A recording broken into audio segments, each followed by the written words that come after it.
63 жасты пайғамбар жасы деген дұрыс па? 60-тан асқан, анығы 63-ке келген кісіге пайғамбар жасыңыз құтты болсын дейміз. Ал қазақ пайғамбар жас деп 40 жасты айтқан. Себебі пайғамбарлық міндет жүктелген, жауапкершілікті арқалауға әбден жарайтын жас дегенді білдіру үшін. Пайғамбарымыз 63 жасында қайтыс болды ал.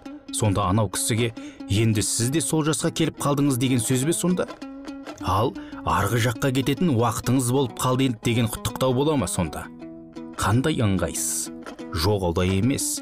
Қазақ 25 жасты ерекше айтатыны, оған дейін ауыр қылмысы болмаса, жігітпен артық кем қалған ісіне көп адам оған кешіріммен қарайтын еді. Одан өткеннен кейін ескеулі сөз. Оғаш қылығының бәріне тиісінше жауап бересің. Құдды заңдық жауапкершілікке тартылатын жас секілді. Міне, мұның бәрінде мән мағына болмыш жатыр. Бәрі біздің өмір салтымыз, жүріс-тұрысымызды белгілеп беріп отыр. Дінімізде 40 жас мәселесі де айтылып өткен. Шариғатта 40 жас адамның кемелденген, ақыл тоқтатқан, тәжірибелі ғұмыр белесі ретінде айтылады. Сол секілді осы жаста көптеген пайғамбарларға пайғамбарлық келген. Ардақты пайғамбарымызға да 40 жасынан бастап уақи түсе бастады. Көптеген дін ғалымдарының да осы жастан кейін қалам алып, кітап жазғаны туралы тарихи деректер де бар.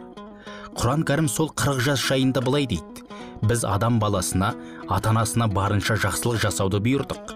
Анасы оны қинала жүріп көтерді, һәм қиналып босанды. Оның ана құрсағында жатуы мен емшектен шығуы 30 айға созылады. Сөйтіп адам баласы есейіп, кемеліне келіп 40-тың 40-асына шыққанда: уа Раббым, маған һәм ата-анама нәсіп еткен қисапсыз нығметтеріңе лайықты түрде шүкіршілік етуді және үнемі өзіңді разы ететін игілікті істер істеуді көңіліме ұялатқайсың.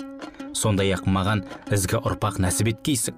Расында мен тәубе етіп, бір өзіңе жан тәніммен бет бұрдым. Анығыңда мен өзіңе қалтқысыз мойын сұнғандардың бірімін деп айтады. Халқымызда 40 жас қылыш жас, 40-та қамал алар деген нақыл тектен тек айтылмаған. Ұларбек Нұрғалымұлы.